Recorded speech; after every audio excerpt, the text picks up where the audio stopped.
टोपीवाला राहत होता. त्याला लाकडं तोडायला जंगलात जायचे होते.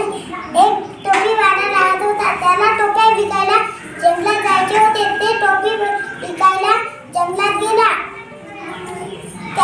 ते टोपी विकायला जंगलात गेला. त्याला तिथे एक झाड दिसले ॲपलचे. त्याला भूक लागली होती. त्या लाकूडतोड्याने ते ॲपल तोडून खायला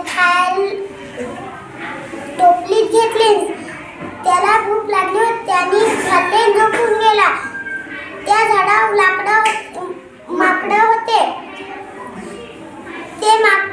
त्या माकडांनी खाली टोप्या घेतल्या आणि त्यांच्या डोक्यात घातल्या. त्या लाकूडतोड्याला जाग आली. त्या लाकूडतोड्याने इकडे तिकडे पाहिले, पण त्याला काहीच दिसले नाही. त्या टोपीवाल्याने वर पाहिले. त्याला माकडं दिसले. त्या लाकूडतोड्याने